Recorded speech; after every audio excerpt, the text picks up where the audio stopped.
স্বাগতম ইসলামের আলো চ্যানেলে। এই চ্যানেল আলোকিত করবে আপনার অন্তর কুরআন ও সহিহ হাদিসের আলোর। সাবস্ক্রাইব করে পাশে থাকুন, ছড়িয়ে দিন ইসলামের আলো। আলহামদুলিল্লাহ রাব্বিল আলামিন ওয়াসসালাতু ওয়াসসালামু আলা নবিয়িনা মুহাম্মদ ওয়া আলিহি ওয়া আসহাবিহি আজমাইন, আম্মা বাদ। সম্মানিত ভাই ও বন্ধুগণ, আজকে সংক্ষেপে আমরা কিছু কথা আর্জ করার ইরাদা রাখি ওযুর বিষয়ে। ওযুতে আমাদের যে সমস্ত ভুল ত্রুটিগুলো সচরাচর হয়ে থাকে সে বিষয়ে সামান্য কিছু কথা আর্জ করার ইরাদা রাখি। ওয়া মা তাওফীক ইল্লা বিল্লাহ। আমরা সকলেই কমবেশ জানি যে ওযু বা পবিত্রতা এটা হলো সালাতের চাবি। নবী সাল্লাল্লাহু আলাইহি ওয়াসাল্লামের সূরা আবু দাউদে বর্ণিত হাদিস আছে, তিনি বলেছেন মিফতাহুস সালাতি আত-তাহুর। সালাতের বা নামাজের চাবি হলো কি? পবিত্রতা বা ওযু। তো চাবি যদি ঠিক থাকে, পারফেক্ট হয়, তাহলে তালা খুলবে। আর যদি চাবি পারফেক্ট না হয়, ঠিক না হয়, তাহলে সেক্ষেত্রে তালা খুলবে না। ওই চাবি দিয়ে আপনি ঘরে প্রবেশ করতে পারবেন না। মনে করুন জান্নাত হলো আমার ঘর বা গন্তব্য, ঢুকতে হলে আমাকে সালাতের তালাটুকু খুলে ঢুকতে হবে, অর্থাৎ সালাত পড়ে ঢুকতে হবে, আর তার চাবি হলো পবিত্রতা।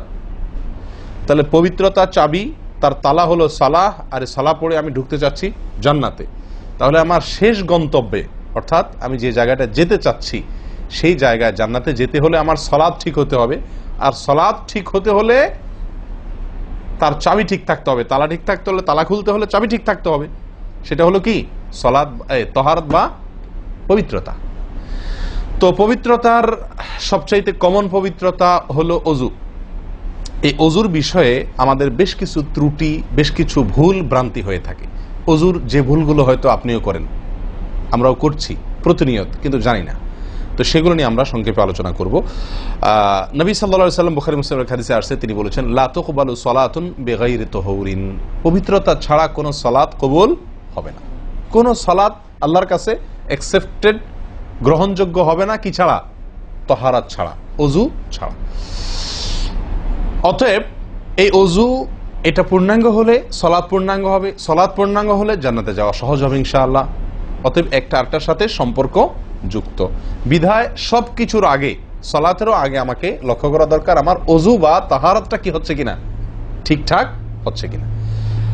প্রিয় ভাইরা, ওযু দুই প্রকার। একটা হলো কোন রকম ওযু, আরেকটা হলো পূর্ণাঙ্গ ওযু। একটা হলো কোন রকম ওযু, আরেকটা হলো কি? পূর্ণাঙ্গ ওযু। পূর্ণাঙ্গ ওযু যেটা, এটাকে হাদিসের ভাষায় বলা হয়েছে ইসবাগুল ওযু। পূর্ণাঙ্গভাবে ওযু করা, এটাকে বলা হয়েছে ইসবাগুল ওযু, অর্থাৎ ওযুকে পরিপূর্ণভাবে করা। আর একটা হলো যেন ভাবে কোন রকম ভাবে ওযু সেরে ফেলা। আমরা সাধারণত সারাদিন যে ওযুটা করি, সারা জীবন যে ওযুটা করে আসছি, সেটা হলো যেন তেন ওযু বেশিরভাগ লোকের। ইল্লা মান রাহিমা রাব্বি, হাতে গোনা কিছু লোক আমরা আছি যারা ইসবাগুল ওযুর যে নির্দেশ সেটা পালন করতে সক্ষম হয়েছি, অর্থাৎ ওযুটা পূর্ণাঙ্গ করতে পেরেছি। প্রিয় ভাই বন্ধুগণ, ইসবাগুল ওযু এর নির্দেশ নবী সাল্লাল্লাহু আলাইহি ওয়াসাল্লাম বিভিন্ন জায়গায় দিয়েছেন, বিভিন্ন জায়গায় বহু হাদিসে আসছে। তোমরা ওযুকে আসবিগুল ওযু, আসবিগুল ওযু, তোমরা ওযুকে পরিপূর্ণ করো, ওযুকে পূর্ণাঙ্গভাবে করো, সঠিকভাবে করো, যথাযথভাবে করো। তার মানে নবী সাল্লাল্লাহু আলাইহি ওয়াসাল্লাম জানতেন যে ওযুতে যথার্থতার খেলাফ প্রচুর পরিমাণে হয়ে থাকে, আর সেজন্য তিনি সাবধান করেছেন আসবিগুল ওযু, অর্থাৎ ওযুকে তোমরা পূর্ণাঙ্গভাবে করো, সুন্দরভাবে করো, যথার্থভাবে করো। কথা কি বুঝাতে পারছি? যেহেতু ওযুর বিষয়ে আমাদের গাফলতি আছে বা গাফলতি থাকার কথা, সেজন্য নবী সাল্লাল্লাহু আলাইহি ওয়াসাল্লাম আমাদেরকে বলেছেন ওযু করো, এটা না, বলেছেন আসবিগুল ওযু, অর্থাৎ আকমিলুল ওযু, ওযুকে পরিপূর্ণভাবে করো, সুন্দরভাবে করো, যথাযথভাবে করো।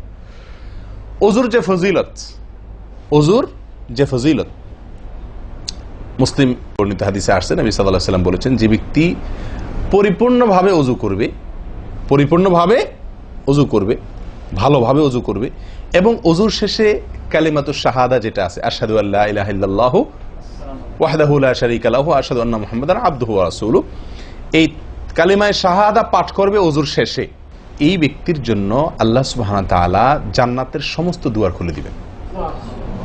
তাহলে আমরা বলতে পারি জান্নাতের 8 দুয়ারের সমস্ত দুয়ারের একটা রিমোট এখানে নবী সাল্লাল্লাহু আলাইহি ওয়াসাল্লাম আমাদেরকে বাতলে দিয়েছেন। একটি রিমোট, এই এক রিমোট টিপের সঙ্গে সঙ্গে 8 দরজা সব খুলে যাবে। সেটা হলো অজুকে কি করা, পরিপূর্ণভাবে করা, সুন্দরভাবে করা, এবং এর শেষে, অজুর শেষে কালিমাতুশ শাহাদা পাঠ করা, আশহাদু আল্লা ইলাহা ইল্লাল্লাহু ওয়াহদাহু লা শারীকা লাহু ওয়া আশহাদু আন্না মুহাম্মাদান আবদুহু ওয়া রাসূলুহু। আপনি পাঠ করলেন, জান্নাতের সমস্ত দুয়ার এর রিমোট যেন টিপ দিলেন। এই 3টা কাজ করলেন মানে কি, জান্নাতের 8 দরজার একটি কমন রিমোটে টিপ দিলেন আপনি, সবগুলো পটপট খুলে যাবে, যে কোনো দরজা দিয়ে আপনি জান্নাতে দাখিল হতে পারবেন ইনশাআল্লাহ।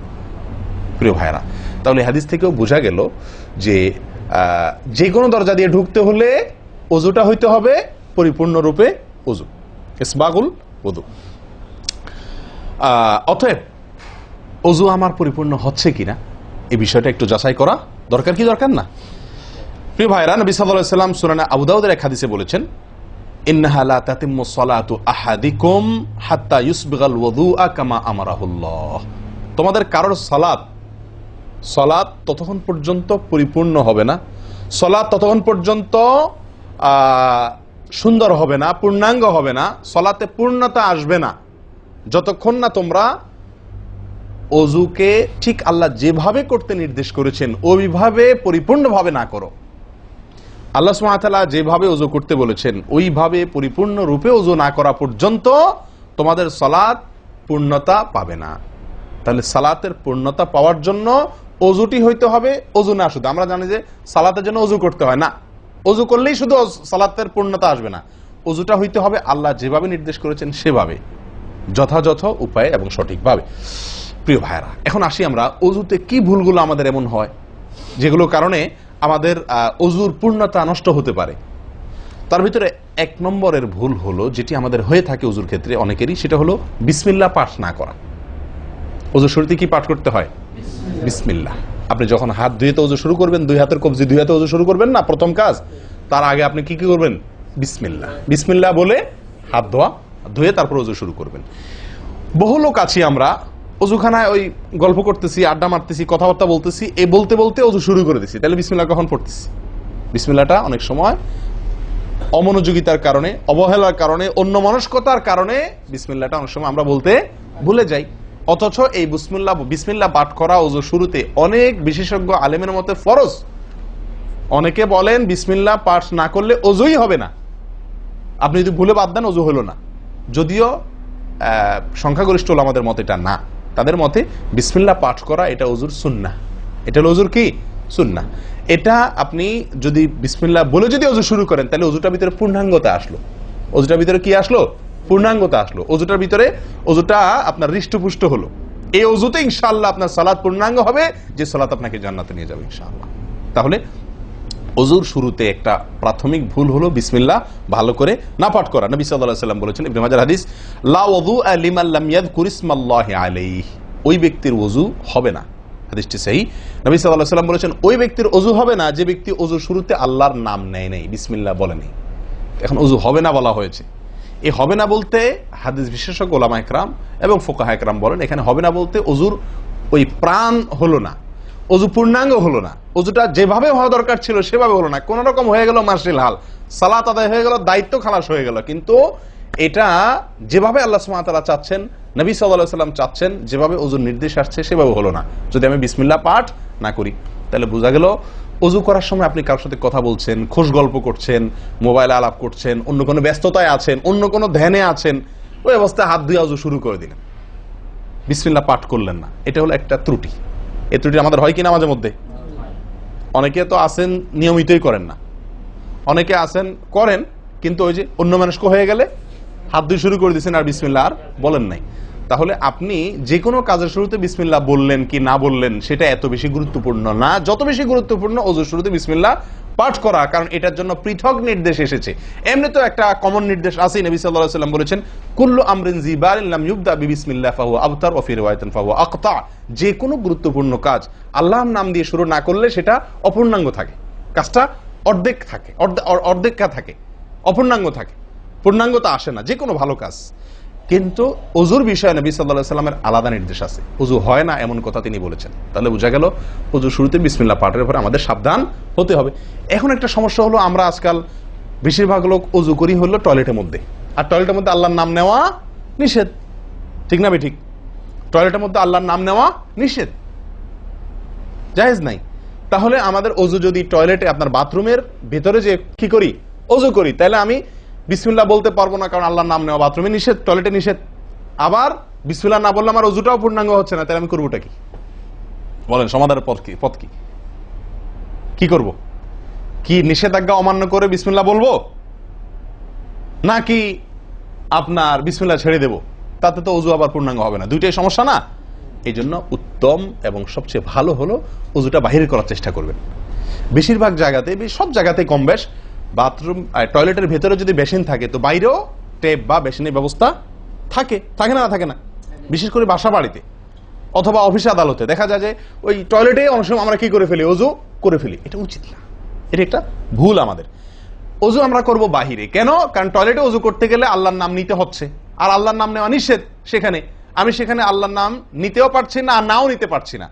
যদি নেই তাহলে আল্লাহর নাম নিয়ে গুনাহ করছি টয়লেটে, আর যদি না নেই তাহলে আমার অজুটা অপূর্ণাঙ্গ থেকে যাচ্ছে, ঠিক না ঠিক? এই জন্য আমরা উত্তম হলো অজু করব কোথায়? বাইরে এসে যে কোনো টেপে। কথা কি বুঝাতে পারছি? বাইরে এসে একান্ত যদি কখনো আপনি বাধ্য হয়ে যান, বাইরে ভিড় নাই, ব্যবস্থা, সেটা ভিন্ন কথা। আর বাসা বাড়িতে যদি এরকম কোনো বাসা বাড়িতে যে বাইরে কোনো সিস্টেম নাই, আপনার নিজের বাসা না, আপনি ঠিক করতে পারতেছেন না, তো কমপক্ষে বেসিন এবং আপনার টয়লেটের কমোডের মাঝখানে কি দিব? একটা পর্দা বা ওয়াল কোনো কিছু দিয়ে নিব ইনশাআল্লাহ। কথা বুঝতে পারছি ভাই? আল্লাহ তাআলা আমাদের সকলকে এই বিষয়টি লক্ষ্য করার তৌফিক দান করেন। তাহলে ভাই আমরা বিসমিল্লাহ পাঠ করব অজুর শুরুতে, লক্ষ্য করব ইনশাআল্লাহ, যাতে করে অজুর শুরুতে বিসমিল্লাহ পাঠে ভুল না হয়। মনে থাকবে তো ইনশাআল্লাহ? আল্লাহ আমাদের তৌফিক দান করেন। দ্বিতীয় যে ভুলটি হয় ভাই, 199 জনের বলবো, তার চেয়ে বেশি হতে পারে, হাজারের ভিতরে 10 জন মানুষের হয় কিনা আমার সন্দেহ আছে এই কাজটা সঠিকভাবে করতে পারি না। সেটা হলো অজুর সময় মিসওয়াক করা। অজুর সময় কি করা ভাই? মিসওয়াক করা। এটি এত গুরুত্বপূর্ণ সুন্নাত যে নবী সাল্লাল্লাহু আলাইহি ওয়াসাল্লাম বলেছেন, বুখারীর হাদিস, লাউলা আন আশুক্কা আলা উম্মতি লা আমারতুহুম বিসওয়াকি ইনদা কুল্লি ওযু। বুখারীর হাদিস। নবী সাল্লাল্লাহু আলাইহি ওয়াসাল্লাম বলেন, আমার উম্মতের জন্য যদি কঠিন না হতো, তাদের জন্য কষ্টের কারণ না হতো, তাহলে আমি তাদেরকে বাধ্যতামূলক করে দিতাম, ফরজ করে দিতাম কি? প্রত্যেক অজুর সময় মিসওয়াক করা। প্রত্যেক অজুর সময় মিসওয়াক করা, এটা বাধ্যতা করে দিতাম যদি তাদের কষ্টের কারণ। কারণ বাধ্যতামূলক করে দিলে তখন এটা তাদের জন্য, প্রতি ওয়াক্তে মিসওয়াক করাটা তাদের জন্য বাধ্যতামূলক হয়ে গেলে এটা ছাড়া অজু হতো না, তখন তারা বিপদে পড়ে যেত, বেশি কষ্ট হয়ে যেত। অজুতে যদি এখন মনে করেন 10টা 15টা 20টা ফরজ নবী সাল্লাল্লাহু আলাইহি ওয়াসাল্লাম ঠিক করে দিন, তাহলে 20টা 15টা 20টা 25টা ফরজ আদায় করে অজু করা একটু কষ্ট হয়ে যেত না? 5 বার দৈনিক একটু আমাদের জন্য ঝামেলা হয়ে যেত কিনা? নবী সাল্লাল্লাহু আলাইহি ওয়াসাল্লাম সেদিকে লক্ষ্য করে আমাদেরকে কি করলেন না? সহজ করে দিলেন, অর্থাৎ ফরজ করলেন না। তার মানে কি করলেন? সুন্নাহ এর অন্তর্ভুক্ত করলেন। কিন্তু তার হাদিস থেকে, তার বক্তব্য থেকে বোঝা যায় যে অজুর সময় মিসওয়াকের গুরুত্ব তার কাছে কত বেশি ছিল। নবী সাল্লাল্লাহু আলাইহি ওয়াসাল্লামের কাছে অজুর সময় মিসওয়াক করার গুরুত্ব কত বেশি ছিল, সেটা এই হাদিস থেকে বোঝা যায় কি যায় না? তিনি চাইছেন আমাদেরকে অজুর সময় মিসওয়াকের নির্দেশটা বাধ্যতামূলক করতে। শুধু করেন নাই কেন? আমাদের কষ্টের দিকে লক্ষ্য করি। এই হাদিস থেকে নবী সাল্লাল্লাহু আলাইহি ওয়াসাল্লাম যে চাচ্ছেন মনে প্রাণে আমরা যেন অজুর সময় মিসওয়াক করি, এটা বোঝা যায় কি যায় না? ভাই আমরা বিশেষ করে আরবিয়ানদেরকে দেখি, স্পেশালি সৌদি আরবে আমরা যারা আছি দেখি যে সৌদিদের প্রত্যেকের পকেটে কি থাকে? মিসওয়াক থাকে, এবং তারা সারাক্ষণ মিসওয়াক করে। এটা যেমন আমার দাঁতের মাড়ির জন্য উপকারী, ন্যাচারাল আপনার রস, মিসওয়াকের রস কর যেটা আসে, বিশেষ করে তিতাটিতে জাতীয় হলে আরো বেশি ভালো হয়। এটা আমাদের দাঁতের জন্য যেমন উপকার হয়, তেমনি ভাবে দাঁতকে পরিষ্কার রাখে, দবদবা রাখে, দুর্গন্ধ দূর করে, অনেক দুনিয়াবি উপকারিতা আছে। আর এর পাশাপাশি আপনি যতবার মিসওয়াক করছেন ততবার নবী সাল্লাল্লাহু আলাইহি ওয়াসাল্লামের এই আদেশটি আপনার পালন হচ্ছে। অজুটা, বিশেষ করে অজুর সময় মিসওয়াক করলে আপনার অজুটা কি হচ্ছে? যেই অজুতে তালা খুলবে সুন্দরভাবে এবং আপনি জান্নাত পর্যন্ত যেতে পারবেন, সে অজু হবে যদি আপনি তাতে কি করতে পারেন? অজুর মধ্যে সময় মিসওয়াক করতে পারেন। ভাই কার কার পকেটে মিসওয়াক আছে? আছে সাথে কারো? তো আপনারা এসার সময় আসছেন যে অজু করেন নাই? কি বলেন? মিসওয়াক আছে কার কার? আলহামদুলিল্লাহ, একজন পাওয়া গেল। আর ভাই অজুর সময় মিসওয়াক, এটি আমরা ছেড়ে দিয়েছি। এই আমলটা আমাদের মধ্যে নাই বললেই চলে। কি বলেন? এই আমলটাকে পুনর্জীবন দেওয়া যায় কি না? যায় না? অন্য কারোর জন্য না, আমার নিজের জন্য।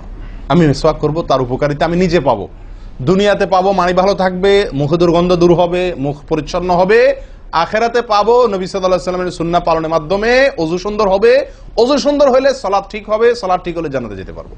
তাহলে একটা একটার সাথে সম্পর্কযুক্ত। মেসওয়াক করবো তো ইনশাআল্লাহ? একদম উঠে গেছে মেসওয়াক। অজুর সময় মেসওয়াক করতে আমাদের দেশি ভাইদেরকে দেখাই যায় না একেবারে বললে চলে।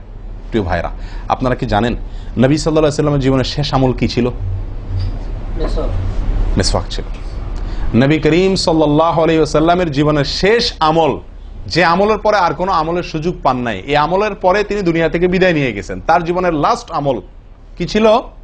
মেসওয়াক। তিনি আয়েশা রাদিয়াল্লাহু তাআলা আনহার কোলে মাথায় রেখে শুয়েছিলেন মৃত্যুর ঠিক আগ মুহূর্তে। শরীরে আর শক্তি ছিল না মেসওয়াক চিবানোর মতো, নতুন মেসওয়াক চিবায়া ওটাকে নরম করবেন এই শক্তিটা ছিল না। আল্লাহ রাসূল সাল্লাল্লাহু আলাইহি ওয়াসাল্লাম আয়েশা রাদিয়াল্লাহু তাআলা আনহাকে দিলেন, আয়েশা মেসওয়াকটা আমাকে একটু চাবায়া দাও। তিনি চাবায়া নরম করে দিলেন, এরপর নবী সাল্লাল্লাহু আলাইহি ওয়াসাল্লাম মেসওয়াকটা করলেন। বাস, এই মেসওয়াকের পরে তার মৃত্যু এবং এই মেসওয়াকের মাঝখানে আর কোনো আমল করার সুযোগ ছিল না। ভাই, কত গুরুত্বপূর্ণ আমল বোঝা উচিত। ওজুর সময় মেসওয়াকটা উঠে গেছে, আমরা কি করবো ইনশাআল্লাহ? সবসময় মেসওয়াক পকেটে রাখবো তো ইনশাআল্লাহ? ওজুর সময় মেসওয়াক কখন করবেন, এটা নিয়ে ওলামাদের দুটি মত পাওয়া যায়। বেশিরভাগ ওলামাদের মত এবং বিশুদ্ধ মত হলো কুলি করার সময় আমরা মেসওয়াক করব। কুলি করার সময় আপনি বিসমিল্লাহ বলে হাত ধুলেন, এরপরে কুলি করলেন। মেসওয়াক করতে হবে এভাবে, সোজাসুজি, উপরে নিচে না, পাশাপাশি, ঠিক আছে? মেসওয়াক দিয়ে এভাবে আপনি খুব বেশি সময় করার দরকার না, একটা ঘষা দেন উপরের মাড়িতে, আরেকটা ঘষা দেন নিচের দাঁতে, দিয়ে এবার একবার কুলি করে ফেলান, ঠিক আছে? আবার মেসওয়াক দিয়ে একটা ঘষা দেন, আবার একটা ঘষা দেন, আবার কুলি করে ফেলেন। এভাবে 3 বার মেসওয়াক করেন, 3 বার কুলি করেন, বা সুন্নাত আদায় হয়ে গেল। কথা কি বুঝাতে পারছি? আল্লাহ তাআলা আমাদের সকলকে তৌফিক দান করেন। প্রিয় ভাইরা, তাহলে ওযুর মধ্যে আমাদের যে খুঁতগুলো আছে আমি সেগুলো ধরা দেওয়ার চেষ্টা করছি। একটা বড় খুঁত, যে খুঁত থেকে আমরা বেশিরভাগ লোকই মুক্ত নই, সেটি হলো মেসওয়াক বিহীন ওযু। লক্ষ্য করবো তো ইনশাআল্লাহ? আল্লাহ আমাদেরকে আমলের তৌফিক দান করেন। একান্ত না থাকলে আঙ্গুল দিয়ে করলেন, কিন্তু আপনি নিয়মিত আঙ্গুল দিয়ে করলেন সেটা না, মেসওয়াকই করা উচিত। ভাই, 3 নম্বর যে ভুলটা আমাদের হয়ে থাকে সেটা হলো কুলির মধ্যে। দেখেন, প্রত্যেকটা কাজেই কিন্তু আমি একটা একটা করে আপনার দেখাচ্ছি ওযুর, প্রত্যেকটা কাজে আমাদের ত্রুটিগুলো হয় কিভাবে দেখেন। কুলির সময় ভুল হয়। কি ভুল হয়? কুলিটা যেভাবে করার কথা সেভাবে আমরা করি না। হাদিসে কুলির বিষয়ের নির্দেশ এসেছে, সেটাকে বলা হয়েছে মদমাদা। মদমাদা আরবি শব্দ, এটার বাংলা অর্থ হয় কুলি করা বা কুলকুচি করা বা কুলকুচা করা। এই কুলি বা কুলকুচা এটা হলো মুখের ভিতরে আপনি হাতের কষে করে পানি নিয়ে মুখে নাড়বেন, এরপরে ফেলবেন, আবার হাতে নিবেন, কিছু সময় নাড়বেন, 1 সেকেন্ড হোক 2 সেকেন্ড হোক, এরপরে ফেলবেন। এটা হলো কুলি বা কুলকুচা। আমরা বেশিরভাগ সময় এরকম করি আলহামদুলিল্লাহ। যখন ব্যস্ত থাকি, যখন হুলস্থুল থাকে, কোনো সময় কোনো কাজের তাড়া থাকে, তখন অনেক সময় আমরা কি করি? হয় কি না হয় না? মুখে নিলাম আর ঢাললাম, মুখে নিলাম আর ঢাললাম। আমি জানি না আপনাদের হয় কিনা এরকম। আমি দেখছি এরকম অনেক সময় হয়। আপনারা একমত কিনা? নিলাম মানে ব্যস্ততার কারণে, হয়তো জামাত শেষ হয়ে যাচ্ছে বা অন্য কোনো কারণ আছে, অথবা দেরিতে আসছি, তো তখন মুখের ভিতর নেওয়া আর ফেলাও, নেওয়াও আর ফেলাও, এতে কুলি হবে না। হাদিসে যে কুলির নির্দেশ আসছে সেই কুলি হবে না। এটা মুখে পানি দিলেন আর বাইর করলেন, এটাতে কুলি হইতে হলে আপনাকে মুখে পানি দিবেন, নাড়বেন। ভাই, কুলিটা কেন করতে বলা হয়েছে? মুখের ভেতরটা কি করার জন্য? পরিষ্কার করার জন্য। আপনি যদি মুখে পানি নেন আর বাইর করেন, তাহলে কি মুখ পরিষ্কার হবে? আপনাকে তো মিনিমাম 1-2 সেকেন্ড হলেও নাড়তে হবে জিনিসটা, পানিটা, তাহলে আপনার মুখটা কি হবে? পরিষ্কার বা পরিচ্ছন্ন হবে। আল্লাহ তাআলা আমাদেরকে আমলের তৌফিক দান করেন। ভাই, তাহলে কুলির ত্রুটিটা বুঝতে পারছেন তো? তাড়াহুড়া করে অনেক সময় মুখে পানি নিয়ে ফেলে দিই আমরা, এটা করা যাবে না। নাম্বার 4, নাকে পানি দেওয়া। দেখেন, একটা একটা করে দেখেন, প্রত্যেকটাতে ত্রুটি আছে। আল্লাহুল মুস্তাআন। নাকে পানি দেওয়া, নাকে পানি দেওয়ার যে নির্দেশ আসছে হাদিসে, এটাকে বলা হয় ইস্তেনশাক। ইস্তেনশাক, ইস্তেনশাক আরবি ব্যাকরণ অনুযায়ী এটা বাবে ইস্তিফআলের মাসদার বা ক্রিয়ামূল, যেটার মধ্যে এক্সট্রা ভাবে টানা, আকর্ষণ করার অর্থ যার মর্মের ভিতরে আছে। তো ইস্তেনশাক শব্দের মূল অর্থ হলো পানি টানা, নাকে পানি টানা। আমরা নাকে পানি টানি না, দেইও না। ধান খেতে পানি দেওয়া হয়, আর লাল শাকের খেতে পানি ছিটানো হয়, ঠিক না বেঠিক? লাল শাক বা মূলার শাকের ক্ষেতে পানি ছিটানো হয়, আর ধান খাত বেশিরভাগ ইরি ধান ইত্যাদি এই সমস্ত ধান খেতে পানি দেওয়া হয়। তাহলে দেওয়া আর ছিটানো বেশ কম আছে কি নাই? একটা হলো দেওয়া, একটা হলো ছিটানো, আর একটা হলো টানা। টানা হলো এ ক্লাসের অজুতে নাকে পানি টানবেন, বি ক্লাসের অজুতে নাকে পানি দিবেন, থার্ড ক্লাসের অজুতে নাকে পানি ছিটাবেন। আমি কি বুঝতে পারছি? তো আমরা বেশিরভাগ লোক থার্ড ক্লাসের অজু, সারা জীবন থার্ড ক্লাসের অজু করি। আপনি থার্ড ক্লাসের অজু করে আপনি জান্নাতে যাবেন? ফার্স্ট ক্লাসে থাকেও তো যাইতে কঠিন হয়ে যায়। আপনি থার্ড ক্লাসের অজু করে কিভাবে আপনি সালাতের ইয়ে খুলবেন, তালা খুলবেন, কিভাবে আপনি জান্নাতে যাবেন? অতএব ভাই, এই নাকে পানি দেওয়ার বিষয়ে সাবধান থাকতে হবে। দেখুন, নিয়ম হলো আপনি হাতের কোষে পানি নিয়ে নাকে ধরলেন, নাকে ধরে হালকা কি করবেন? টান দিবেন, হালকা টান দিবেন, হালকা টান। কারণ একটু জোরে টান হয়ে গেলে সেটা কি হয়ে যাবে? নাকের তালুতে উঠবে, আপনার কষ্টের কারণ হবে। শরীয়ত আপনাকে কষ্ট দিতে চায় না, শরীয়ত আপনাকে কষ্ট দিতে চায় না। আল্লাহ সুবহানাহু ওয়া তাআলা চান না আমরা কোনো কষ্টে নিপতিত হই। অতএব আমি এমন জোরে টান দেবো না যে নাকের তালুতে উঠে, কিন্তু হালকা একটু টান দেবো যাতে করে অন্তত সামান্য একটু ভেতরে পানিটা যায়। নাকে পানি দেওয়ার উদ্দেশ্য আর কুলি করার উদ্দেশ্য এক। নাকে পানি দেওয়ার উদ্দেশ্য হলো নাকের ভেতরের যে ময়লাগুলা, ধারে কাছে যে ময়লাগুলা আছে, এগুলো যেন পরিষ্কার হয়ে যায়। আল্লাহর দরবারে দাঁড়াবো পরিচ্ছন্ন হয়ে, পবিত্র হয়ে।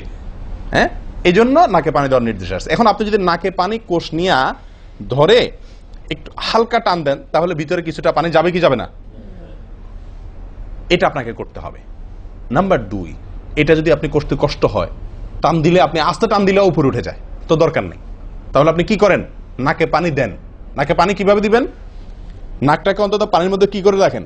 চুবাই রাখেন, 1 সেকেন্ড চুবাই রাখেন, কিছু দূর পানি যাবে কিনা। আমি কি বুঝতে পারছি? আমরা অনেকে বিশেষ করে আমি দেখছি ওযু করার সময় নাকে পানি ছিটান। কিভাবে পানি ছিটান? ওই যে কষে করে পানি নিয়ে, লক্ষ্য করছেন আপনারা? এভাবে নিয়ে এরকম মারে পানিটা, এরকম মারলে সেটা কি হলো? ছিটানো হলো। হাদিসে যে ইস্তেনশাকের কথা বলা হয়েছে সেটা হলো না। আপনি সারা জীবন ওযু করলেন, অথচ আপনার কখনো নাকে পানি দেওয়ার সুন্নাহটি আদায় হলো না।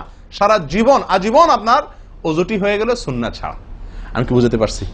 অতি প্রিয় ভাই বন্ধুগণ, এই বিষয়টা খুব লক্ষ্য রাখতে হবে যে নাকে পানি দেওয়ার ক্ষেত্রে আমাদের ত্রুটি হয়, পানিটা ভেতরে যায় না। অনেক সময় আমরা ছিটা দেই, বা অনেক সময় দিলেও কোন রকম দিয়েই ছেড়ে দিই। দিয়ে ছেড়ে দিলে তো হবে না, আপনার ভেতরে অন্তত যতদূর সম্ভব ততদূর পানিটা, এই নরম অংশটা তত নিতে হবে, আপনি উপরে উঠানোর দরকার নেই। আমি কি বুঝতে পারছি? এটা একটা ত্রুটি হয় ওযুর ক্ষেত্রে। দেখুন, ওযুটা পূর্ণাঙ্গভাবে কি হচ্ছে না, কত ভাবে দেখেন।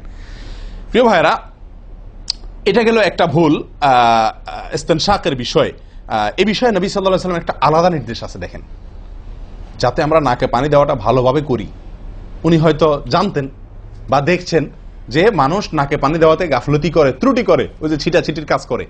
তিনি বলেছেন, সহিহ বুখারীর হাদিস, না আফওয়ান আবু দাউদের হাদিস, নবী সাল্লাল্লাহু আলাইহি ওয়াসাল্লাম বলেছেন, আসবিগিল ওযুআ, ওই একই কথা, তোমরা ওযুকে পরিপূর্ণভাবে করো। ওয়াখাল্লিল আসাবি' ওয়া বালিগ ফিল ইস্তিনশাকি ইল্লা আন তাকুনা সাইমান। নাকে পানি দেওয়ার সময় খুব ভালোভাবে নাকে পানি দিবা তোমরা।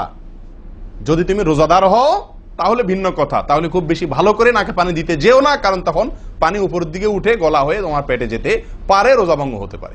আমি কি বুঝতে পারছি? তাহলে আপনি নাকে পানি দিবেন, কিন্তু আপনি কি করবেন না, রোজাদার হলে তখন শুধুমাত্র ভালোভাবে নাকে পানি দিতে পারবেন না। আর এছাড়া অন্য সময় কি করবেন? নাকে পানি দেওয়ার ক্ষেত্রে ভালোভাবে দিতে বলা হয়েছে। ভালোভাবে দেওয়ার মানে কি? ছিটাইলে হবে? কোন রকম দিলে হবে? টান দিবেন, না পারলে অন্তত যতটুকু সম্ভব নাক চুবায়া আপনি ভেতরে পানিটা কিছু দূর হলেও নেওয়ার চেষ্টা করবেন। লক্ষ্য রাখবেন তো ইনশাআল্লাহ। আল্লাহ আমাদেরকে সকলকে আমলের তৌফিক দান করেন। প্রিয় ভাইরা, তাহলে নবী সাল্লাল্লাহু আলাইহি ওয়াসাল্লামের নির্দেশ আছে আলাদা, যে তোমরা নাকে পানি দেওয়ার ব্যাপারে কি করবে? ভালোভাবে নাকে পানি দিবে। আল্লাহ আমাদেরকে আমলের তৌফিক দান করেন। আরেকটি ভুল ভাই, নাকে পানি দেওয়া একটা আমল, নাক ঝাড়া আরেকটা আমল। নাকে পানি দেওয়া এটা একটা নির্দেশ, আর নাক ঝাড়া আরেকটা নির্দেশ। আমি কি বুঝতে পারছি? কুলি করা একটা আমল, হাত ধোয়া একটা আমল, হাতের কবজি পর্যন্ত 2 হাতের বিসমিল্লাহ বলা, তারপর তো এটা আছেই। এরপরে মেসওয়াক করা একটা আমল, কুলি করা আরেকটা সুন্নাহ, কুলির পরে নাকে পানি দেওয়া বা নাক দিয়া পানি টানা আরেকটা আমল, এরপরে নাক ঝাড়া আরেকটা আমল। আমি কি বুঝতে পারছি? নাক ঝাড়া এটাকে বলা হয় হাদিসের ভাষা ইস্তিনসার। ইস্তিনসার, ঝাড়া। এই নাক ঝাড়ার ক্ষেত্রে বিরাট ভুল হয় ভাই। ভুল, সবচেয়ে বড় ভুল তো এটা যে নাক ঝাড়াটা অনেকে ঝাড়েই না, ওই যে ছিটায় দেয় বশেষ, নাক যে আলাদা ঝাড়তে হয় এটা অনেকে জানেনই না, করেনই না এটা। আবার অনেকে করেন তো মাঝে মধ্যে করেন, কিন্তু নাক ঝাড়াটা করা উচিত। যতবার নাক দিয়ে টান দিলেন না, এরপরে হালকা আঙ্গুল দিয়ে চাপ দিয়ে আপনি ওইটাকে প্রেসার দিয়ে নাকটা পরিষ্কার করবেন। কথা কি বুঝাতে পারছি? আবার নাকে পানি দিলেন, আবার পরিষ্কার করলেন, আবার নাকে পানি দিলেন, আবার পরিষ্কার করবেন। ভাই এটা হলো নাক ঝাড়া। এই বিষয়ে নবী সাল্লাল্লাহু আলাইহি ওয়াসাল্লামের নির্দেশ আছে। দেখুন সহিহ বুখারীতে আসছে, তিনি বলেন ইযাস্তাইকাযা আহাদুকুম মিন মানামিহি, যদি কেউ ঘুম থেকে উঠে, যদি কেউ ঘুম থেকে উঠে ফাতাওয়াদ্দা, এরপরে সে ওযু করতে যায়, ফালিয়াস্তানসির সালাসান, তাহলে সেই জন্য 3 বার নাক ঝাড়ে, নাক পরিষ্কার করে। কেন? ফাইন্নাশ শাইতানা ইয়াবিতু আলা খাইশুমিহি, কারণ নাকের যে বাঁশি উপরের ছিদ্র, এই জায়গাটায় শয়তান রাত্রি যাপন করে। শয়তানের বেডরুম আপনার নাকের বাঁশি, বুঝতে পারছেন? শয়তানের বেডরুম হলো আমাদের নাকের বাঁশি। নবী সাল্লাল্লাহু আলাইহি ওয়াসাল্লাম বলছেন এই জায়গাটা সে অবস্থান নেয় এবং এই জায়গায় গিয়া মোটামুটি আমাদেরকে ব্রেন ওয়াশ করে, যে শুয়ে থাক, আরাম কর, যত ওয়াসওয়াসা দেওয়া দরকার, তার যে ডিউটি সেটা সে পালন করে, কুকামের যত বুদ্ধি দেওয়া দরকার, কিন্তু তার এই ঘাঁটি হলো আমাদের নাকের বাঁশি। ওযুর সময় যদি আমরা এটাকে সুন্নাহ পালন করতে গিয়ে এটাকে ঝাড়ি, তাহলে শয়তান দূর হয়ে যায়। কথা বুঝতে পারছি ভাই? এই বিষয়ে আরো কয়েকটি হাদিস আছে, যে হাদিসগুলো দ্বারা বোঝা যায় যে শয়তানের অবস্থান এই জায়গাটাতে থাকে মানুষের দেহে। তো আপনি যদি শরীরটাকে ফুরফুরে করতে চান, শয়তান ওয়াসওয়াসা থেকে ফ্রেশ হয়ে যেতে চান, তাহলে আপনার নাক ঝাড়ার আমলটার ব্যাপারে গুরুত্ব দিতে হবে। কথা বুঝতে পারছি ভাই? তাহলে উলামা ইকরাম বলেন এই হাদিসে তো ঘুম থেকে উঠে ওযু করার ক্ষেত্রে বলা হয়েছে, তো এর মানে শুধু ঘুমের জন্যই এটা খাস নয়, ঘুম থেকে উঠে আপনি ওযু করলে সে ওযুতে এটা বেশি গুরুত্বপূর্ণ, কিন্তু অন্য সকল ওযুতেই বিষয়টি আমলযোগ্য বা সুন্নাহ। অতএব আমরা নাকে পানি দেব একটা আমল, আবার না কি করব, ঝাড়বো আরেকটা আমল। ভাই এরপরে আসি আরেকটি গুরুত্বপূর্ণ আমল যেটি হয় না, বা আরেকটি ত্রুটি ওযুতে, সেটি হলো আঙ্গুল খেলাল না করা। ওযুতে কি না করা? আঙ্গুল খেলাল না করা। আঙ্গুল খেলাল হলো হাত এবং পায়ের আঙ্গুলের যে চিপাগুলো আছে, এই চিপাগুলোতে পানি পৌঁছানোর জন্য, পানি পৌঁছানোটা নিশ্চিত করার জন্য কি করতে হবে? এক হাতের আঙ্গুলকে অন্য হাতের আঙ্গুলের চিপায় ঢুকায়া এভাবে কি করতে হবে? একটু হালকা নাড়তে হবে, যাতে করে জায়গাটাতে চিপাটাতে পানি গেছে এটা নিষ্কারণ। এই চিপাগুলোতে পানি নাও যেতে পারে শুকায় থাকার কারণে। তো আপনি যদি একটু নাড়া দেন পানির ভিজা আঙ্গুল দিয়া, তাহলে ইনশাআল্লাহ ওখানে পানি পৌঁছানোটা মোটামুটি নিশ্চিত হয়ে যাবে। ঠিক না? ঠিক। তাহলে এই জিনিসটা অনেক সময় আমরা করি না, অথচ নবী সাল্লাল্লাহু আলাইহি ওয়াসাল্লামের নির্দেশ আছে আলাদা। তিনি বলেছেন, আবু দাউদের হাদিস, আসবিগিল ওযুআ ওয়া খাল্লিল বাইনাল আসাবি', ওযুকে পরিপূর্ণভাবে করো। আর ওযুকে পরিপূর্ণভাবে করার একটি অন্যতম কাজ হলো আপনার আঙ্গুলের মাঝে কি করা? খেলাল করা। তিনি বলেছেন তোমরা আঙ্গুলের মাঝে খেলাল করবে, এক আঙ্গুলকে অন্য আঙ্গুলের মাঝে প্রবেশ করে পরিষ্কার করবে। এটা হলো হাতের আঙ্গুল। পায়ের আঙ্গুল কিভাবে করবেন? পায়ের আঙ্গুল তো আর এক আঙ্গুল অন্য পায়ের আঙ্গুল ঢুকাতে পারবেন না, সেটা করবেন হলো অন্য হাদিসে আসছে, এই যে কোন আঙ্গুল আছে না, কোন আঙ্গুল দিয়া সব চিপাগুলোতে কি করবেন? ঘষা দিবেন। কোন আঙ্গুল দিয়া আপনার সব পায়ের আঙ্গুল চিপাগুলোতে ঘষা দিবেন। ভাই আমরা কজনে করি এই খেলার আমলটা বলুন তো? পায়ের আঙ্গুল, কোন আঙ্গুল দিয়া পায়ের আঙ্গুলের চিপা খেলাল করা, হাতের আঙ্গুল খেলাল করা, কজনে করি আমরা বলেন? তাহলে এই ভুলগুলো আমাদের অহরহ হচ্ছে না ভাই? আমরা কি জান্নাতে যেতে চাই না? আমাদের সালাতটা সুন্দর হোক আমরা চাই না ভাই? আমাদের এই সালাত খুব পাওয়ারফুল হোক, শক্তিশালী সালাত হোক, এই সালাতের মাধ্যমে আমি অন্যায় থেকে বেঁচে থাকবো, এই সালাতের মাধ্যমে আমি জান্নাতে যাব, এই সালাত আমাকে খাঁটি মুসলিম বানাবে, এই সালাত আমাকে আল্লাহর কাছে প্রিয় বানাবে, এই সালাত কিয়ামতের দিন নূর হবে, আমরা চাই না ভাই?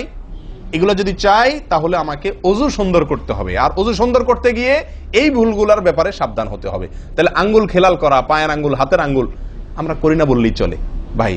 তো আজকে থেকে ইনশাআল্লাহ করবো তো, নাকি যা শুনছেন এটা এখানে রেখে চলে যাবে? ভাই যদি পরিবর্তন না করেন, পরিবর্তন যদি আমরা না করি নিজেদেরকে, ওয়াল্লাহি সারা জীবন ওয়াজ শুনবো, কি লাভ বলেন? সময়টা নষ্ট।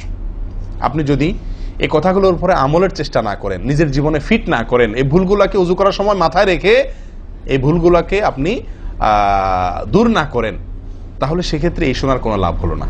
করবো তো ইনশাআল্লাহ। আল্লাহ সুবহানাহু ওয়া তাআলা আমাদের সকলকে সচেতন মুমিন হওয়ার তৌফিক দান করেন। সচেতন মুমিনের পরিচয় হলো মুমিন তার প্রত্যেকটা ভুলকে শিখবে, সংশোধন করবে, শিখবে, সংশোধন করবে। এভাবে করতে করতে করতে সে মুমিন হিসাবে কোয়ালিটিফুল আফার ক্লাসের মুমিন হতে পারবে, আল্লাহর কাছে প্রিয় পাত্র হতে পারবে। চেষ্টা করবো তো ইনশাআল্লাহ। আল্লাহ আমাদের সকলকে তৌফিক দান করেন। প্রিয় ভাইয়ারা, ওযুর ক্ষেত্রে আরেকটি ভুল, এই যতগুলো ভুল বললাম এর ভিতরে বড় দুটি ভুল বলে ওজুর ভুলকে আমরা শেষের দিকে চলে আসছি। একটি বড় ভুল হলো শুকনা থেকে যাওয়া। কোনো জায়গা যদি আপনার অবহেলার কারণে শুকনা থেকে যায়, ওজুর অঙ্গগুলো যেগুলো ধুইতে হবে, তার কোনো অঙ্গ যদি শুকনা থেকে যায়, ওজু হবে? ওজু হবে না। এক ব্যক্তি ওজু করে আসছেন, নবী সাল্লাল্লাহু আলাইহি ওয়াসাল্লাম দেখেছেন তার ওজুর কোন জায়গা শুকনা আছে, তিনি বললেন যাও আবার ওজু করো, তোমার ওজু হয়নি। তিনি তাকে পুনরায় ওজু করাইছেন। কেন? তার ওজু সঠিকভাবে হয় না, শুকনা রয়ে গেছে। অনেক সময় দেখা যায় আমাদের অনেক ভাই ওজু করেন, ওজু করলে বেশ কিছু জায়গা, বিশেষ করে যে কোন জায়গাটা, এই জায়গাটা দেখা যায় শুকনা থাকে, এই যে কানের লতির এই যে জায়গাটা, এখানে দেখা যায় একটু কি থাকে, শুকনা থাকে, কপালের দিকে দেখা যায় শুকনা থাকে। এই জায়গাগুলো অনেক সময় দেখা যায়, বহু লোককে দেখা যায় ওজু করে আসছে, এখানে শুকনা, এখানে শুকনা, পায়ের গোড়ালি গিরা এই জায়গাগুলোতে শুকনা। কারণ হলো ওই যে অবহেলা করে ওজু করছে, কোন রকম ওজু করছে, ওজুটা যেভাবে করা দরকার সেভাবে করে নাই। ভাই এই জিনিসটা আপনার লক্ষ্য করা দরকার কি দরকার না? ওজুই হবে না। এই যে ভুলগুলো বললাম এগুলা হলে আপনার ওজু হয়ে যাবে, কাগজে কলমে ওজু হয়ে যাবে। কিন্তু এখনকার যে ভুলটা বললাম, যদি শুকনা না থাইকা যা আল্লাহ মাফ করেন, তাহলে কাগজে কলমে ওজু হবে না, কাগজে কলমেও কি হবে না, ওজু হবে না। এত জঘন্য, সাবধান থাকার দরকার কি দরকার না? আল্লাহ তাআলা আমাদেরকে সাবধান হওয়ার তৌফিক দান করেন। ভাই আরেকটি বড় ভুল, এটাও বিশাল বড় ভুল, সেটা হলো পানি অপচয় করা। পানি অপচয় করা, আল্লাহ মাফ করেন, এটা থেকে মুক্ত আমরা কেউই না বোধ হয় এই যুগে। পানি অপচয় ওজুর সময়, ভাই আমাদের ওজুতে কত পানি লাগে।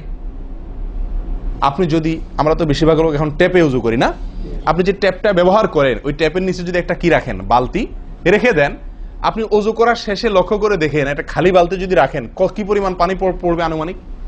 প্রায় এক বালতির মতো হয়ে যাবে না? সুবহানাল্লাহ, 50-100 জন লোকের ওজুর পানি এটা। নবী সাল্লাল্লাহু আলাইহি ওয়াসাল্লামের ওজুর পানির পরিমাণটুকু হাদিসে আসছে ভাই। এক গ্লাস পরিমাণ পানি দিয়ে তার কি হয়ে যেত, ওজু হয়ে যেত। এক গ্লাস পানির প্রয়োজন হতো না নবী সাল্লাল্লাহু আলাইহি ওয়াসাল্লামের ওজুতে, গোটা ওজুতে। আর সেখানে এক গ্লাস তো আমাদের শুধু কিসেই লাগে, হাত ধুতেও এক গ্লাস হয় কিনা সন্দেহ, এক হাতেও হয় কিনা এক গ্লাস ধুতে সন্দেহ। ভাই হাসির বিষয় না, এটা খুব জঘন্য অপরাধ, জঘন্য অপরাধ। আল্লাহ সুবহানাহু ওয়া তাআলা কোরআনে কারীমের ভিতরে কি বলেছেন? ইন্নাল মুবাযযিরিনা কানু ইখওয়ানাশ শায়াতিন, শয়তানের ভাই। হারাম পানি অপচয় করা, পানি অপচয় করা। সাহাবা একরাম জিজ্ঞেস করছেন, ইয়া রাসূলুল্লাহ, আমরা তো কেউ বলবো ভাই এই যে নির্দেশ নিষেধ এগুলো তো সাহাবীদের যুগে পানির টানাটানি ছিল, মরুভূমি এলাকার লোক ছিল, তখনকার বোধহয় সমস্যা।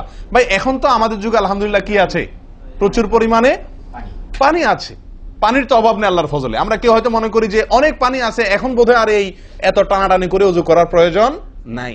আমি বলবো না ভাই, এটা ভুল। সাহাবা একরাম জিজ্ঞেস করছেন নবী সাল্লাল্লাহু আলাইহি ওয়াসাল্লামকে, ইয়া রাসূলুল্লাহ, যদি আমরা সমুদ্রে থাকি, নৌকায় যাচ্ছি, জাহাজে যাচ্ছি, সমুদ্রে পানির কোনো অভাব নাই, সেখানে পানি ব্যবহারের ক্ষেত্রেও কি আমাকে হিসাব করে করতে হবে?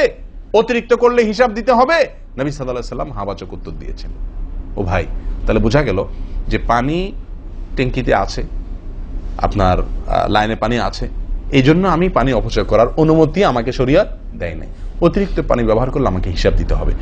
সবচেয়ে উত্তম, সবচেয়ে ভালো হয় ভাই, আপনি যদি সম্ভব হয় বদনা বা কোনো জগ ইত্যাদিতে, মগ ইত্যাদিতে আপনি ওযু করেন, সবচেয়ে ভালো।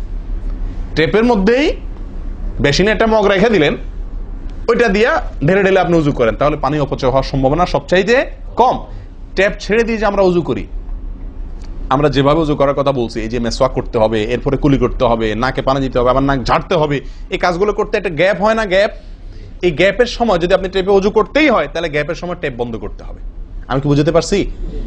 গ্যাপের সময় টেপ বন্ধ করে এরপর আপনি মেসওয়াক করেন, টেপ বন্ধ করে এরপর আপনি নাক ঝাড়েন।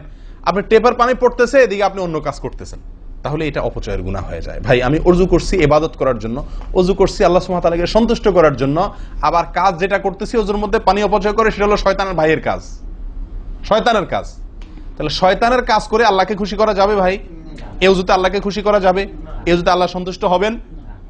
ওযু করলে নবী সাল্লাল্লাহু আলাইহি ওয়াসাল্লাম বলেছেন, দিনে 5 বার ওযু করলে, একটা মানুষ 5 বার গোসল করলে যেরকম তার শরীরে ময়লা থাকে না, একটা মানুষ দিনে 5 বার 5 ওয়াক্ত সালাতের জন্য ওযু করলে ওই লোকের অন্তরে বা ওই লোকের ভেতরে গুনাহ থাকে না, আল্লাহ তাকে গুনাহ থেকে পরিচ্ছন্ন করে দেন, পবিত্র করে দেন, ধুয়ে পরিষ্কার করে দেন 5 বার ওযু করার মাধ্যমে।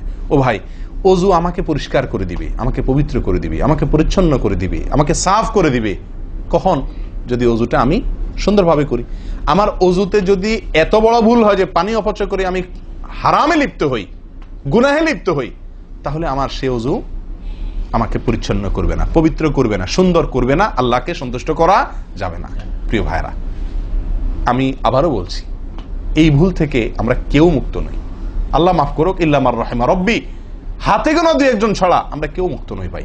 উজু করার সময় পানি অপচয়, আজকে টেপের যে কালচার, এই টেপ ছেড়ে আমাদের উজু করা, এটা জঘন্য একটি ভুল। যদি টেপটা আমি ছেড়ে রাখি, হ্যাঁ আপনি উজু করছেন, বন্ধ করে নিচ্ছেন, আবার দরকার হচ্ছে চালাচ্ছেন, এটা হলে ঠিক আছে। আপনি যদি এটা করতে যান পাবলিক অজুখানাতে, হয়তো পিছন থেকে কেউ আপনাকে তাড়া মারবে, আরে ভাই তাড়াতাড়ি করেন, দেরি করতেছেন, মারুক ভাই তাড়া, সে তাড়া মারুক, কিন্তু আপনার উজুটা কি করতে হবে? আপনাকে কোয়ালিটিফুল উজু করতে হবে। আল্লাহ তাআলা আমাদেরকে সে উজু করার তৌফিক দান করেন। উজুর ক্ষেত্রে আরেকটা ভুল হলো ভাই, চাপাচাপি করে উজু করা, উজু ধরে রাখা, চাপাচাপি করে উজু ধরে রাখা, এই ভুলটা প্রচুর পরিমাণ হয়, বিশেষ করে শীতের দিনে। গরমের দিনে আলহামদুলিল্লাহ ওয়াজ করার দরকার হয় না, মনে না মানে উজু দরকার না হলে উজু করি আমরা, ঠিক আছে না, বিশেষ করে এই মরুভূমি এলাকাতে, গরমের জায়গাতে। কিন্তু শীতের দিন আসলে সুবহানাল্লাহ, আসরের উজুতে চেষ্টা করি টেনে টুনে আসা পর্যন্ত নিয়ে যাওয়ার জন্য, ঠিক না ঠিক? একটা চেষ্টা থাকে যে আসরের উজুতে মাগরিব গেছে, যেহেতু পেশাবের বেগ আছে, বায়ুর বেগ আছে, বাথরুমের বেগ আছে, তো একটু চাইপা চুপা যদি ধরে রাখতে পারে, এসাটা হয়ে গেলে এসা বড় তারা উজু করা লাগলো না, খালাস, উজু করাতে বেঁচে গেলাম ঠান্ডার দিনে, ঠিক না ঠিক? এই অলসতাটা আমরা অনেকে করি কি করি না, এটা উচিত না। উজুর ক্ষেত্রে এটা একটা বড় ভুল। প্রথম কথা হলো, আপনি যদি পেশাবের বেগ থাকে, বায়ুর বেগ থাকে, আপনি সালাতে দাঁড়ালে সালাতে মনোযোগ সেভাবে হবে না। সালাতে যেরকম মনোযোগ দরকার, আল্লাহর সঙ্গে আপনার যেটা মানে বান্দার সঙ্গে গোলামের যে একটা বিনয় প্রকাশের ব্যাপার আছে, সেটা হবে না যদি আপনার কি থাকে, অজুর মধ্যে ওই প্রেসার থাকে, পেশাব বা পায়খানার বেগ থাকে। ভাই মানুষ যে কোনো কাজেই, ভালো কাজ মনোযোগ দিয়ে করতে হলে পেশাব পায়খানার বেগ থাকলে করা যায়? তাহলে আপনার সালাতের ভিতরে খুশু খুশু কিভাবে আসবে? আপনার সালাত, যে সালাত আপনাকে সফলতা এনে দিবে, যে সালাত আপনাকে জান্নাত পর্যন্ত নিয়ে যাবে, সেই সালাতের জন্য তো খুশু খুশু দরকার, আপনার মনোযোগ দরকার, আপনার স্থিরতা দরকার। স্থিরতা তো আসবে না যদি আপনার মন থাকে টয়লেটে, আপনি আছেন মসজিদে, দেহ আছে মসজিদে, মনটা আছে টয়লেটে, তাহলে তো এই সালাত পূর্ণাঙ্গ হবে না। এই জন্য ভাই চাপা চাপি করে অজু ধরে রাখা, এটা অজুর ক্ষেত্রে আরেকটা বড় ভুল, এটা করা যাবে না। যারা চাপাচাপি করে অজু ধরে না রেখে অজু ছুটতেছে, ছেড়ে দেয়, এরপরে যা উজু করে আসে, এদের জন্য বিশাল বড় পুরস্কার আছে, বিশাল বড় পুরস্কার, একটি নয়, তিনটি পুরস্কার। নবী সাল্লাল্লাহু আলাইহি ওয়াসাল্লাম বলছেন, মুসলিমের হাদিস, আলা আদুল্লুকুম মা ইয়ামহুল্লাহু বিহিল খাতায়া ওয়া ইয়ারফাউ বিহিদ দারাজাত।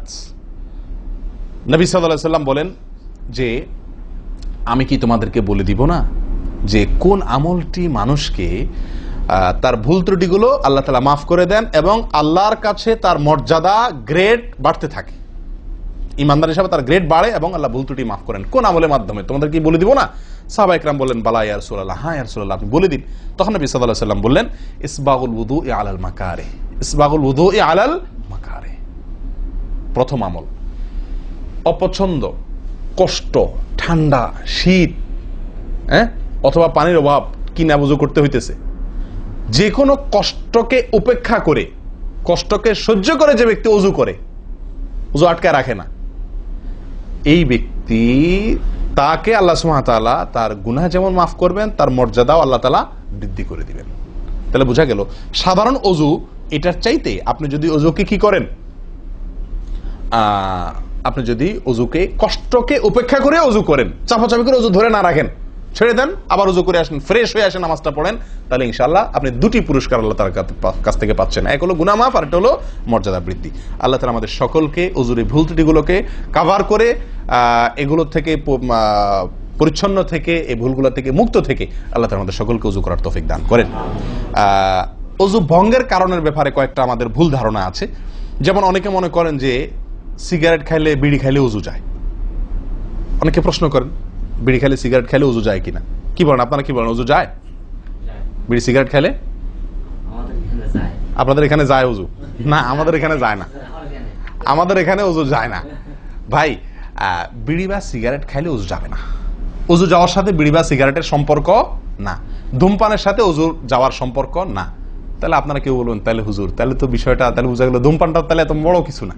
আপনি যেরকম সোজা করে দিলেন যে ধূমপান করলে কি যাবে না, ওযু যাবে না। আমরা তো জানতাম এটা মারাত্মক কোনো বড় অপরাধ, এটা করলে ওযু যাবে না। আপনি বলতেছেন ওযু যাবে না, তাহলে তো বোধহয় এটা ছোট অপরাধ। না ভাই, ওযু যাবে না তো, আমল যাবে, ঈমান যাবে।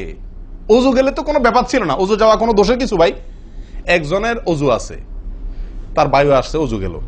একজনের ওযু আছে, পেশাব করলে ওযু চলে গেছে, তার কোনো দোষ করছে সে? আপনারা বুঝেন না আমার কথা? ওযু চলে গেলে সেটা কি দোষের কিছু? তাহলে এটা তো আমার বড় কিছু না, দোষের কিছু না। বিড়ি খাইলে, সিগারেট খাইলে ওযু যাবে না তো, ওযু যাওয়া তো দোষের কিছু না। এর চেয়ে বড়টা যাবে, তাকওয়া যাবে। কি যাবে? তাকওয়া ছুটে যাবে, মুত্তাকির খাতা থেকে নাম কাটা যাবে। বুঝেন না কথা? নেক আমলদারের খাতা থেকে নাম কেটে যাবে, গুনাহগার হবে, গুনাহে লিপ্ত হলো সে।